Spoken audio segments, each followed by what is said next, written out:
I was super disappointed, 2 times 65%, Mr. Master of Engineering. Where did you learn No, your math skills? I'm saying that there's an Come on. overlap. I'm saying that 65% is covered by each, and that The the overlap. overlap Oh, between the the two of them. overlap, I made with yes. my Yeah, yeah, yeah, fingers, the yeah, yeah, the overlap. over mhm, mhm. Roland. You got to watch the visual cues. That's why we started doing this as a video podcast, because Oh, people could see me interlacing my fingers. Oh. dummy me. Welcome to the What's Your Baseline podcast, where we demystify enterprise architecture and business process management. We're here to bring best practices and lessons learned from our years to your ears, as well as interviewing friends we've met along the way on our professional journeys. My name is Roland Volt, and I'm joined today by my co-host, JM Erlinson. Hey, JM, how are you doing today? I'm doing great, Roland. It's a lazy Sunday, which I think is a great time to record a podcast. Normally, I like to take my time to like sort of sleep in a little bit, actually recharge from the week. But I think I'm going to recharge this time with a little fun with friends on the internet. This is going to be great, my friend. How have you been this week? How are you doing right now? You know exactly what happened, I and do. Do you want to tell our I'm not a audience how happy exciting your week has been? yeah, I'm not a happy camper these days because on Wednesday I twisted my knee and I had some doctor's appointments, and that's also the reason why we record on a Sunday. And it's overall not great. It's getting better, but I do not recommend. 1 star. What's the prognosis? You gonna lose the knee, my friend? What's going on? Oh yeah, there's nothing that a hacksaw can't fix.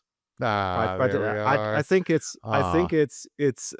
the meniscus is the most likely diagnosis. Well, everyone out there in podcast land, Whatever. send Roland some healing love, and we're gonna get on to Yeah. an episode this week that I'm really excited about. So we've had episodes about sustainability before. We had the wonderful Joseph Blondeau, who came and talked a little bit about that. We had I believe we had who was Episode 50. the is it Episode Anthony who 50. came in? Yeah, Anthony Gilbreth. Yeah. Who talked a lot about sustainability and ESG.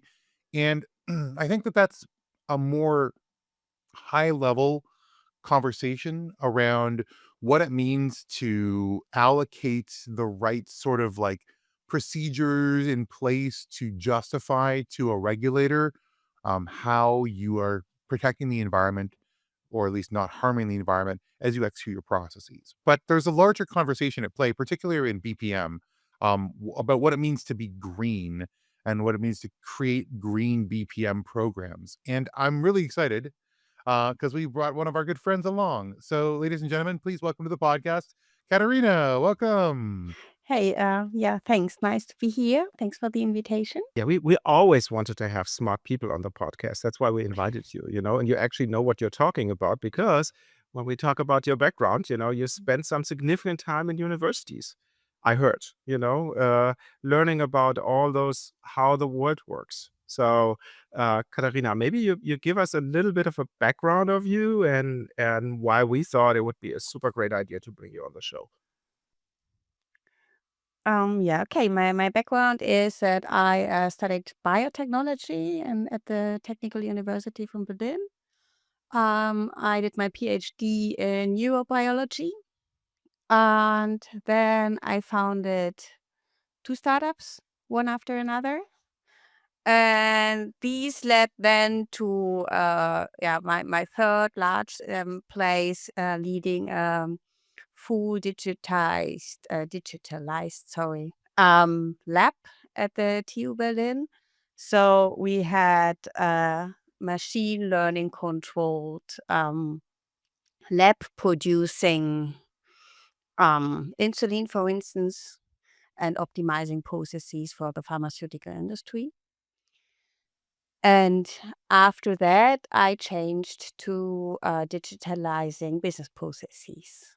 So that's why I'm here now. I want to combine these two worlds to get to a sustainable pharmaceutical industry soon. That's really cool. So, besides your bona fides, which sounds like you certainly have been in the trenches and you've learned a lot that helps you to be where you are right now. Tell us a little bit more about yourself as a human being. I think our podcast audience loves to hear a little bit about the person behind the ideas. Yeah, it's funny because when you said that Sundays is for relaxing and enjoying the day, for me, it's I always have that aim every Sunday, but mostly it's like sports and cleaning, and then it's again Monday. So yeah, I like to do sports, triathlon disciplines mostly, and actually, after all these stations in my life, I have the aim to enjoy life now, to do what I want, rest, have a nice weekend, and just focus on my business goals. As I said, it's like a sustainable future, but in all dimensions, sustainable. Yeah, I recall there's a phrase that I really enjoy when I was growing up in consulting, Mhm. which is that the young are valued because they have health to spare. And it's like, ooh, oh boy, that is a really tough pill to swallow. Yes, you burn yourself real hot when you're young and trying to build a career and trying to establish yourself, and you're just a sponge for knowledge. And as you grow in your career, you're like, finally, I can have knowledge to share. The value that I have is not just the number of hours I can put in at the office. Ah, my goodness. Sustainability in all aspects, right? So then the talk about sustainability, and it's a great shift directly to our topic for today. Mhm. So we call this episode Green BPM. You call what you talk about Green BPM. Green BPM. What is it? Can you define the term? And let's set the stage for our conversation today.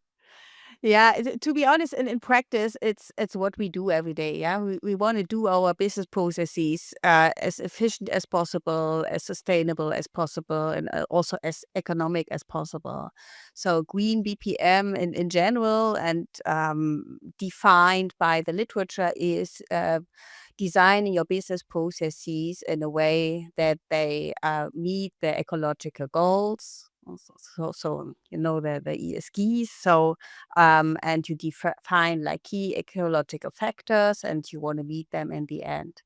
But to be honest, no company can just concentrate on the key ecological factors. Yeah, they always also have to look on regulations, on their economical goals. So you have to take everything into account. And as we just said, more or less, when talking earlier, we know there are not really key regulations for that at the moment. So it's just if the company wants to do it or that on their own. But most companies are already doing that. And I learned already like 5 years ago when there were no regulations. So the EU taxonomy just came 23, as I remember, but also large pharmaceutical companies, also Unilever, they already try to act ecological, try to predict how ecological do they want to be in the future. And they still reported it in the framework of the CSRD. Katharina, you have to bring me in a little bit. Obviously, we share uh, some German background, but Yeah. obviously, I left many years ago, and I think I'm well Americanized by now. So, for our listeners this side of the pond, um, talk to me a little bit about why is that even important? Aren't business in business to make money for shareholders, and that's it? So why should they care about other things? JM, don't look at me like this. You know exactly that I'm Well, right. Roland, shareholders also live on the earth. Like, that's the thing No, that they they share live with on Mars everybody. soon. They live on Mars soon, I heard. Yeah. But no, in all seriousness, Katharina, why should an organization triggered by themselves take care of sustainability, of being green, of doing good things for the environment, if that is not in their mission? Okay, just general, they have been frameworks before. As I said, the CSRD is this Corporate Sustainability Reporting Directive, or this NFRD. I think this is like worldwide. It's a non-financial reporting directive, and there are many, many more. But as we learned, or as you also said, companies are not really forced to act ecological. And that's why the EU taxonomy came in place for Europe, at least. And this is a regulation where in the end companies don't get money if they don't report. It's not that they need to act ecological, but at least they need to report now their ecological fingerprint. That means they have to write down how many ecological investments they made, how much CO2 they put into the world, and they won't get money from their bank if they don't follow these rules. And the same is that the banks won't get money from the EU if they don't have customers who act ecological. So at least this is one dimension of the ESGs which is kind of controlled.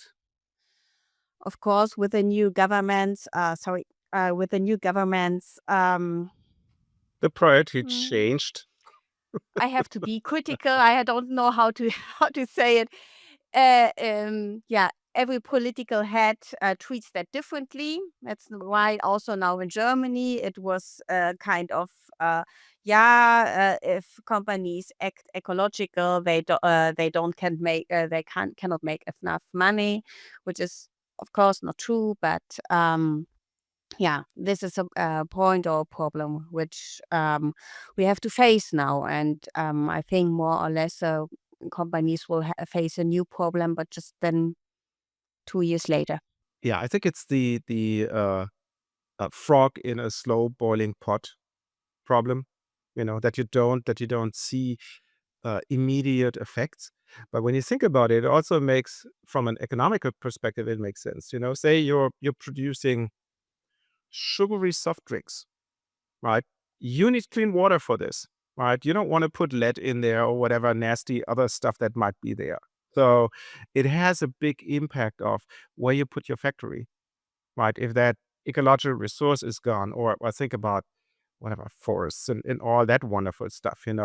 Um, I think that realization has not happened yet. That there's finite resources.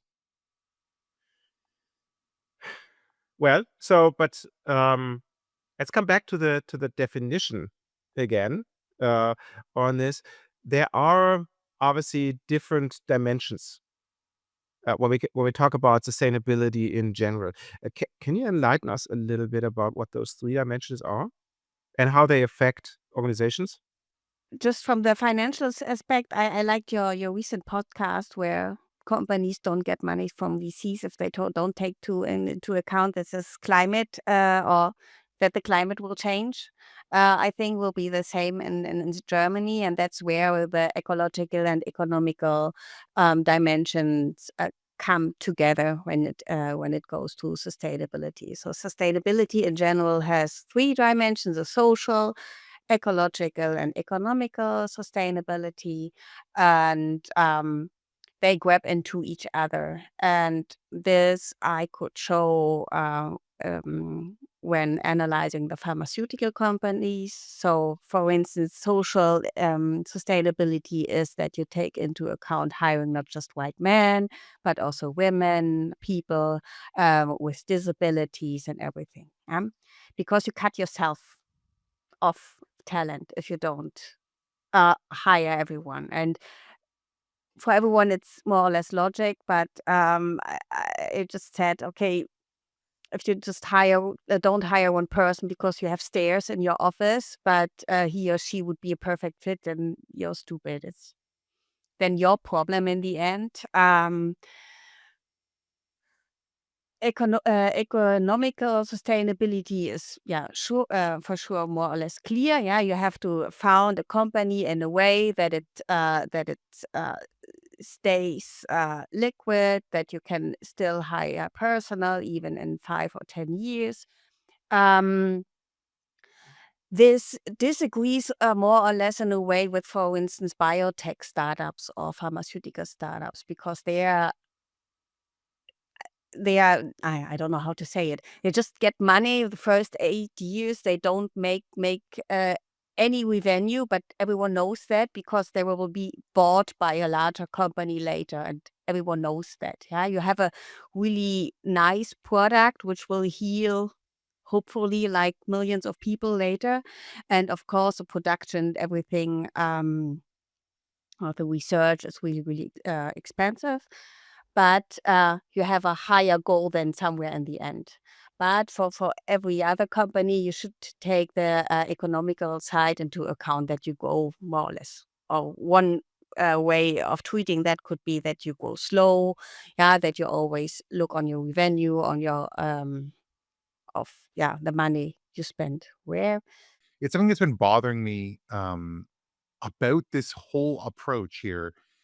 Is the question is for companies, when you take a total life cycle analysis of their entire, like, the supply chain that they use and the production methods they use and the waste that they create, is being wasteful actually cheaper? Like, if you're responsible for cleaning up the spills or the messes you make, or disposing, sustainably, like, or ethically at least, of the waste you create, is it still like better just to be wasteful for your bottom line? I can't imagine that's actually true. 10 years ago, there was a big biotech hype in Germany. There were a lot of startups uh, founded with the aim to make the pharmaceutical industry greener and to produce therapies cheaper and more ecological. Pharmaceutical industry was not interested at all. They came to us, they said, yeah, it's nice, but anyway, we are making like of 100% of money we get, we are making like 90% plus, and 10% is production. Because the expensive stuff for pharmaceutical therapies, it's the development, the whole development cycle. When you're finally in production, then you just make money, like printing money. Yeah. So this production part is maybe not ecological, but it's validated. And the authority said, we like that process and you can use it. A new validation, even if you're like half, if you have like half waste afterwards, it's not economically sustainable for them. Yeah, that's why they are not interested, because it's just about the percentage in the end. But Yeah. now, where the EU taxonomy comes in place, now they are changing, and that's nice. Now they try to change their processes. Also, they are limited in resources. I think it's all dependent on, JM, to your initial question, for whom, right? Is it economical for whom? If you go into your local Target or whatever, any other chain, and you buy a cheap thing from the shelf that's produced in Southeast Asia, do you really think that little radio for $5 that you picked up for your camping trip costs $5? No, it costs more, right? But the cost that's carried by people in Southeast Asia, right? And that's the question that you have to ask. Many years ago, 15 years ago, I was working with a medical device company. They're producing pacemakers and all that type of stuff. And they needed to show, it sounds a little bit sad, the cradle to grave life cycle of their product. So they needed to be able to track, oh yeah, that pacemaker went into this patient, and that patient had those issues that affected the pacemaker. Oh, and by the way, the patient deceased. So the pacemaker is there. And I know that there are some regulations in Europe where the same concept of cradle to grave will be now applied to consumer products. I think it was Peugeot, if I'm not mistaken, who are now building recycling companies or invest in recycling startups, because they need to trace where their cars go, from production through the different customers, and of course, typically owned by multiple people, and they need to show, okay, where did that lithium battery go, right, or whatnot, so that you can then decide, okay, what of that stuff can be recycled, what can go on the landfill, what can be reused, and all that type of stuff. I'm asking a question around whether or not the production of goods in any way, in a way that is wasteful, is cheaper than the production of goods that is not as wasteful, harmful to the environment, assuming that you have to hold companies accountable for the waste they create. And like, for instance, if you can just dump all your chemicals in the river and you don't care, yeah, I understand. Dumping chemicals in the river may not be a economic burden to you, even though it hurts everything around you because no one's making you pay for that. But if you were responsible for cleaning up your own messes, I would assume sustainable process, green BPM, would actually be cheaper. I think you can always say it depends. I mean, the EU taxonomy regulates that in a way that it has these scopes, scope 1, 2, and 3. Scope 1 means the emissions you make yourself. Scope 2 and 3 then take the whole value chain into account. But one simple example, not like pharmaceutical industry, but better, is maybe 1 kilo of tomatoes, at least in Germany, is more expensive than 1 kilo of meat. Yeah. And I just mean with meat, how much not ecological it is, not just the farming, also the eating, then you get in the worst way, then cancer, you are obese in the end. If you take the whole value chain, it's not cheaper, but still, milk and meat is supported by the government. Yeah, it's because of that farmers can have a better life, or and I understand. on the other side, they support cancer studies that the pharmaceutical industry can have a nice life, and we are in between and eating tomatoes and staying healthy. It's weird. Ah, it does I, sound so. I want you to finish the definition though of ecological because my apologies. I did interrupt you in the middle of that, which is so. Tell me a little bit about how you understand ecological factors, how you take that information, and create a model that you can share and grow with. So tell me a little bit about both the factor and the technology around it. Okay.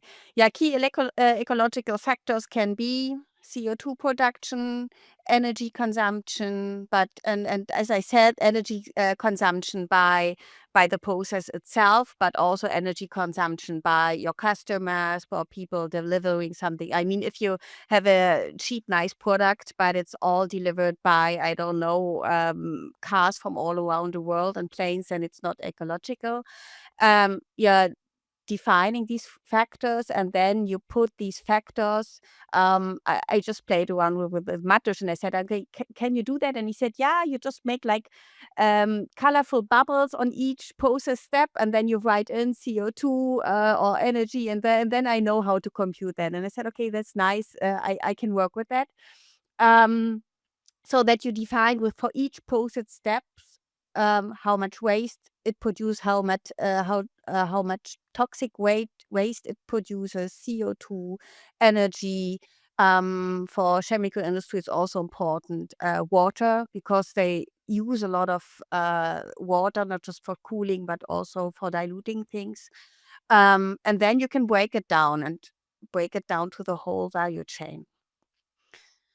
And then you try to optimize it. And I don't know if you know the mathematical theory of design of experiments. Oh, yeah, absolutely, yeah. Yeah. I would do it in that way then. So I don't want to play the dumb guy because I am the dumb guy, but maybe there's other No. dumb guys in our audience as well. So can you elaborate a little bit about that approach, please? Yeah. Design of experiments means that you define your key ecological factors, you define your input parameters. For instance, input parameter, I get the water from the pipe, or I get fresh water from the supermarket. Hmm. And then you play around with all these parameters and look how they influence each other. and then you see where's the best ecological outcome. Still, I would also look if that there's an economical outcome, because if your company does not exist in half a year, then you did not save the world at all. Yeah. Yeah, which brings me to a last question before we go into the break, and I hope this will not trigger a 5-hour discussion around that topic. But um, It might. why is it such a hot topic that is seen with so much resistance? I can see, to give you an example, I can see the subsidies for farmers, because nobody wants to have the French farmers coming up with truckloads of manure in front of the parliament and making literally a big stink um, of it, right? Because there's obviously dependencies, jobs are dependent on it and all that type of stuff. But why do you think, you as somebody working in that field, why do you think is that big resistance? Is it on a personal level that people don't care? Is it on a societal level that there's different values? Is it economical or job market related? What is why is it such a hard sell, and why don't we do it? Because I think that, but that's true. I think also for political stuff, that good scientific studies are not communicated in a simple way. You're talking about how Green BPM and just in general, like the idea of sustainability is influenced by a public perception. And that perception is shaped by their understanding provided to them through the information sources that they seek out or who seek them out through sort of putting it in their face. And I think that's a good question to turn back to our audience, because the question is what do you know about Green BPM? Like, is sustainability a conversation in your household? Is this a conversation that happens around work? Is this a conversation that happens at a strategic level? Have you engaged in sustainable initiatives before? Has it been a priority for you? And if you can think back, what did you know about them when you engaged with them? Were you told, or did you seek this information out? We'll leave you for a moment as we take a quick break and come back with our second section, more of a how you can approach Green BPM. The wind will blow, but it's just changing. It's just changing. The wind will blow, but it's just changing. It's just changing. It's just changing. It's just changing. And welcome back. Hey, Katharina, thanks for setting us straight, about the 3 dimensions of Green BPM, how you define it. But obviously, the big question in the room is, well, how do I do this now? What are the practical steps that an organization who might have been involved in those topics before or not, who might have seen some regulations flying at them or not, how can they get started? Okay. Um, yeah, good point. First advice I would give: be brave, to be disruptive. Yeah, to change like everything. We always say we don't automate, or when it came to business process automation, we don't automate a stupid process. So uh, we take everything into account. So what is possible now? Yeah, for instance, insulin was produced from pigs in earlier times. Now it's produced by bacteria or yeast, to be honest, by yeast.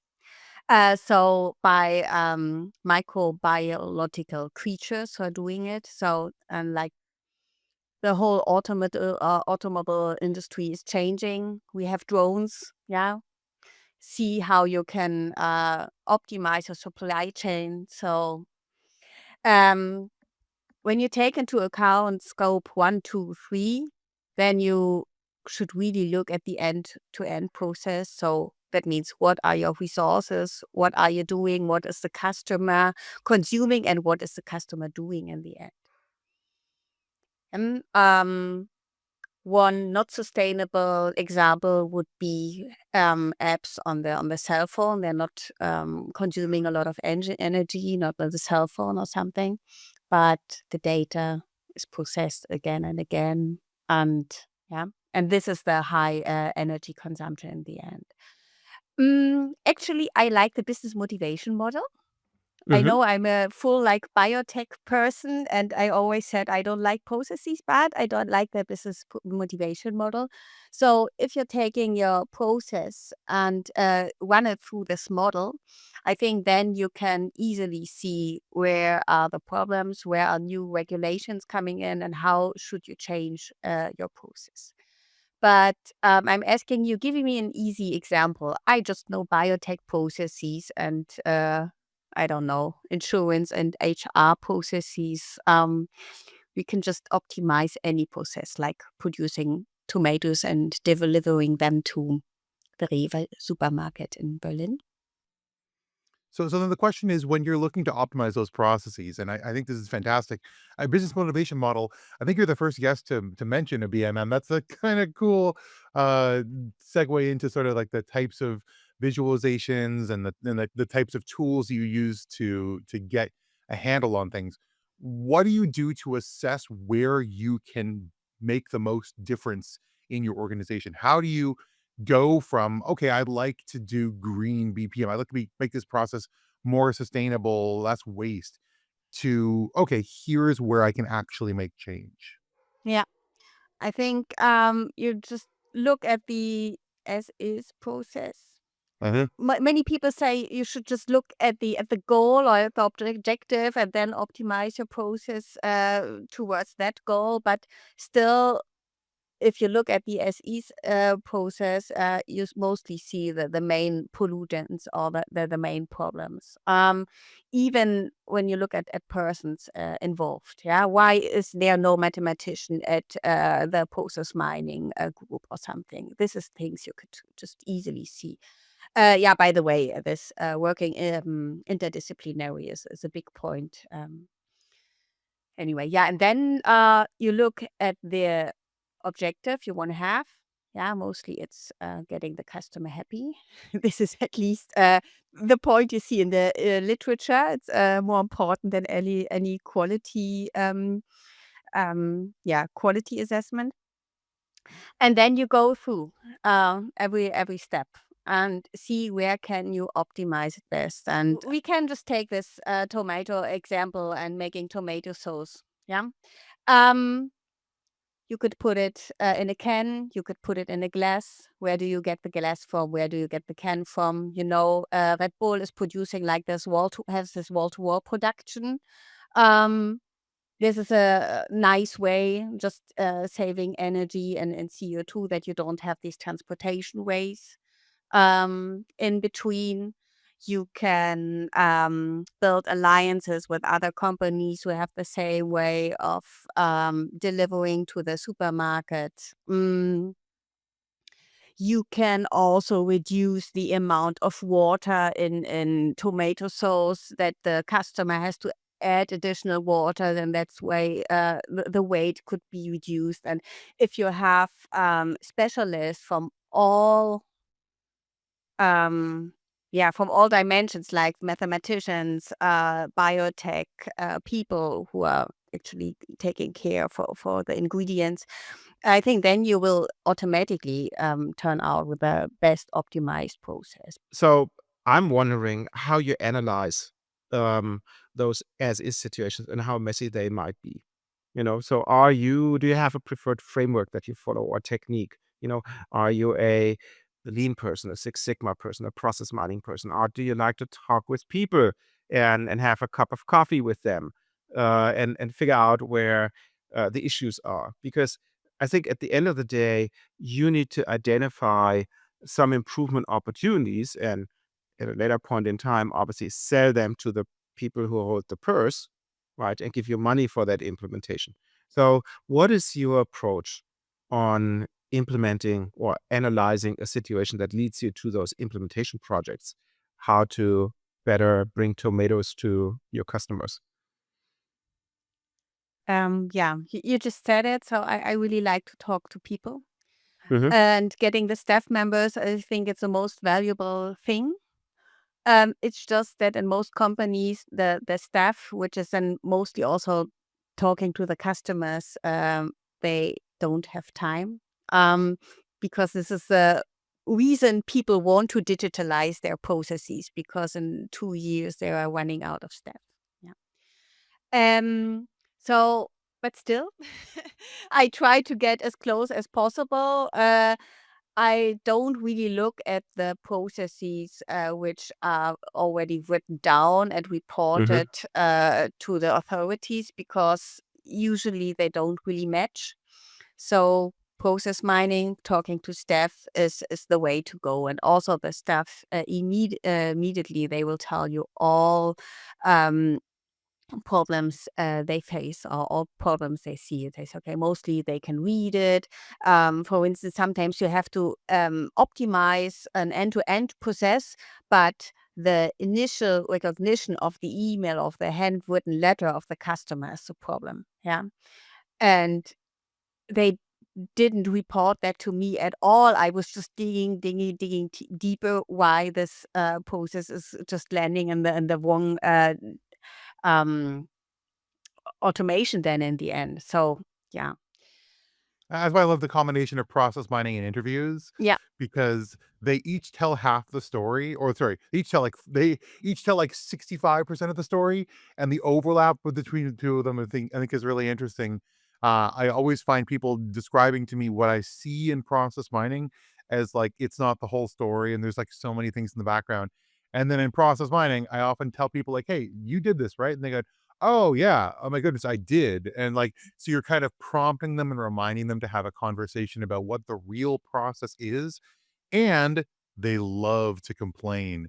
So they'll tell you all the problems with the real process, that you can actually identify sources of waste that are known entities within the business that just haven't been fixed because there's been no will to do so. No business case, no political support, people just doing bad process because it's the way it's always been done. And I'm assuming you, in fighting against that, you're also opening up opportunities to make the whole operations more sustainable, Yep. because the way it's been done is often just a terrible waste of materials, of energy, Yeah. of people's time, and that's a source of sustainability, like pain. Yeah, I think it's additionally difficult because as a process expert, you are usually not familiar with the processes. I mean, if I go into a biotech or pharmaceutical company, I think there will be a lot of new things. But now I'm also working for banks, insurances, for the German army. Yeah, there's always things you don't know, and that's why the people must tell you everything as detailed as possible, and then you can ask stupid questions, and this is yeah, the best thing also to get the programs. And sometimes my last project, I was already lucky. People were already having a sheet where they put down all the problems they have, and also with initiatives who would solve them. So they basically already made my work with a like large, yeah, I'm sorry, it was Excel file. um Already writing down initiatives, helping the processes, and what should be changed when the process is set up new. So you were brought in as the catalyst, because they couldn't get it sold to their management and needed somebody to send it for them? Hey, listen, you can play lots of roles as a consultant. Sometimes you're a risk mitigation, sometimes you're a therapist, Yeah. sometimes you're the evangelist who helps to sell the ideas they've already had up to somebody who will finally listen. I had a similar conversation with a friend recently who was talking about practices in hospitals, and how all the nurses and all the practitioners, they know what's going on that's not being done well, that they're having to shortcut, that they're having to work around. They know the missing material, and the administrators don't listen to them, but they do listen to the consultants who come in and tell them, "Oh, you need to do more data monitoring on your staff. You need to do all this stuff." Like they're listening to somebody, but it's not the people who work for them. And so if you come in as a sort of intermediary, the oil on the gears of this machine, Yeah, but you it's can not help that to bring it everyone up. is listening to me then in the end. It's just helping. You And I you think have to hope, right? I just heard that especially in hospitals, it's really hard to work also for the authorities, Yeah. because the doctors do their things as they are always doing, and if they're doing something wrong, it's really not easy to communicate. But I think that's life. Yeah, that's Yeah. Back in the early 2000s, I was working with the German armed forces in their healthcare process. Yeah, we tried to introduce the concept of medical pathways because obviously, if you have an appendix infection, you have an appendix infection, you know, and there's a couple of things you can do, like cut it out. But we encountered that resistance because all the doctors saw themselves as artists. I know it better. I know best what's the best for my patients, you know. And even we said, yeah, we don't want to take away your freedom, right? There's still a pathway that has some guardrails left and right, you know. You won't send them into if somebody checks in with an inflamed appendix in your hospital, you don't send them to a spa and give them a whatever, a foot massage or whatnot, you know? And there's I'm pretty sure on the other side there's a guardrail as well, you know? And we were not able to sell that concept to them. So the whole economic thing that we had in the back of our minds to say, yeah, can we plan for this? Can we use statistics and say how many appendices happen in this medical organization and determine resources and optimize processes and blah blah blah blah blah. That just went out of the window because we were stuck with the doctor as an artisan symptom, which was pretty frustrating, even as an external consultant. sometimes they hire us. I know this is like a therapy for each other now, but I know that from consultants. Sometimes they hire us to say something they already know, just that somebody external is saying that. But of course, we know that and we communicate and they say, yeah, that's right. I can fire you afterwards. And I said, okay, good. Moving on to maybe the next phase, right? So you analyzed, and or maybe your customer has done the work for you, right? You come up with the bunch of opportunities that you have. What do you do next? Then I'm showing the impact. Yeah. So how do you do that? What do you prepare to say, hey, Mr. Bigwig, uh, this is what I think we should do. This is the roadmap, and these are the benefit. What do you prepare for them to make your case? Because there still might be that resistance, like, oh, that green stuff. Nobody needs that shit. I'm drawing a process model because this is Uh-huh. what I learned in my first process job. And then I mark every point in the process where there's a problem. And then I show the percentage. Okay, here 80 of the 80 instances failed in 2024 was the last year. Mhm, mhm. Here already in the beginning there was a problem for 22%. Then also I have a process model. I show which percentage of instances made problems where in the whole end-to-end process, and then I show the impact. So with money, yeah. So for instance, how much time did a staff member need to do that manually because it was not automated, and then I show the point of the money which could be saved in the end, and then I'm doing a process impact analysis. You know what I mean? Yeah. So, like, Well, I mean, to explain, if you wouldn't mind explaining to me. Also, it seems interesting to me that you break everything down to money because that is truly a universal currency. Like you can say like this, cash is currency. I'm not talking about customer sentiment. I'm not talking about environmental impact necessarily. I'm not talking about hours in the day. I'm talking about dollars. And when we compare dollars to dollars, then that's the conversation we're having. but if you're doing a process impact assessment, then you can also say, okay, the customer should be happy. We should not deliver toxins to the river. With a process impact assessment, you can put a value to to everything, yeah, to the money, to time, to need of staff members. Because if you know that in 2 years you will have like nearly no staff, you need to break it down to that too, but also to ecological factors. And then there's the impact of ecological factors involved, and then you can prioritize which step of the process you will improve first or which process you will improve first. Yeah. Yeah, and I think this is a good point, and I just want to make a little pause. I don't want to stop you, right? Because what I see in process practitioners, yours truly included, is you get a little bit blindsided, right? You're just looking for operational improvements, your capacity, the time you take, the cost, the customer experience, the quality, all that type of stuff, which is somehow all related to the operations of the process, which is obviously the key of it. But I think what you bring in is, oh, there's also external factors, right? So this is good by reducing pollution. This is good by reducing social tension.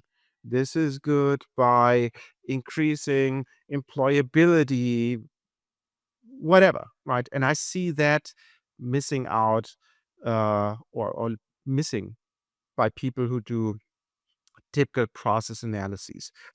So they're doing process mining, they see problems, and then they look at external factors, and then they say, okay, weather was bad on that day, or political situation changed completely, or most of the staff was sick, and that's why this process didn't work. So people are taking that into account. Hope it will get to the industry soon. The big question then I have for you is what do we do next? Right.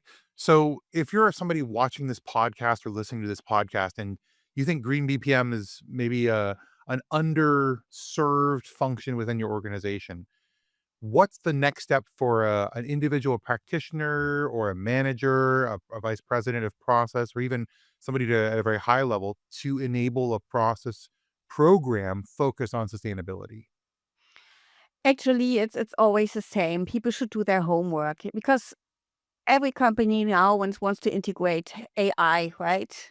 But they don't have standardization. They don't have proper data management, proper knowledge management. This is the homework they should do first. Then, of course, they could do at the most value delivering processes and try to optimize one end to end. Because I don't know, in German you say like this is like licking blood. If then the people see how much impact you have by improving just one process, then usually they try to change more. Yeah, you want to build the momentum. Yeah. Actually, the WHO, so German WHO, they published a framework how to act sustainable for politicians, but also for companies. And this is really a simple framework you could follow to include all sustainability factors, so social, ecological, economical, to build up a sustainable business. Wow, well, that sounds like a great place to start. Yeah. And you talk about doing your homework. I think this has been a great podcast to give people a primer. But as we like to say, like this isn't the answer. This is the start of your journey, Yeah. and hopefully, this has inspired our audience to start taking a hard look at how their organization works, whether or not the processes that they employ are sustainable, and what they could do to change. And that's a good point to turn back to our audience and ask, what initiatives do you have within your organization for green BPM or sustainable operations? Um, are you involved in those? Are you seeing them successful? Are you seeing them accepted by your stakeholders, by your shareholders, by your customers?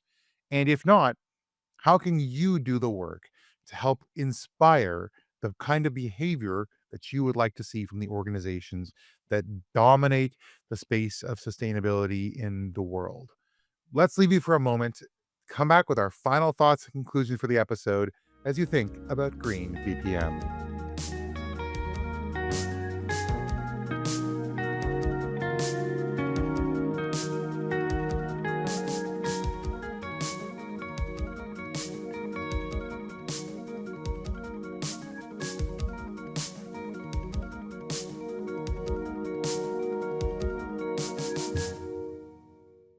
And welcome back. Katharina, I think this is a topic we could talk about forever, right? And I think we not even scratch the surface, right? I think sustainability in general, green BPM, as a discipline within that is waiting for its breakthrough, right? Because in my mind, it just makes so much sense, not just from the do-gooder perspective, but also from a financial perspective and from an operational perspective and all those things. So I'm pretty sure that a ton of people now want to talk to that very smart woman who is doing her work in this. And obviously, I do have your email address and know where to find you. But where can people find you? Yeah, you can find me naturally through LinkedIn, Mastodon, so people can reach me. Also, I'm running a Berlin process automation group at Meetup. We have a Green BPM Meetup group. Would be happy if more people would join. And just for information purposes, we can just also post some publications. We will put all the links in the show notes. And JM, I think that's the cue for you now to take over. Well, we talked about the show notes. Now it's me to talk about whatsyourbaseline.com. Because as much as you might have liked this one podcast, and Katharina, thank you so much. That was fascinating and also really important and timely for a lot of organizations who are struggling with this and for the environment that is also struggling in its own way. This is a great starting point for your journey in What's Your Baseline. So if you want to go and take a look at whatsyourbaseline.com, find all of our back episodes, follow us on LinkedIn so you can see when we post. We post lots of really cool little tidbits from these shows and some thought leadership, quote unquote, from Mr. Roland Volt and I along the way. So it's a great place to follow, share with your friends, and keep up to date with everything we're doing here in podcast land. I've had a great time. Hopefully you have too. But until the next time, I've been J.M. Erlinson. Thank you. I've been Katharina Paulick. And my name is Roland Roth. And we will see you in the next one.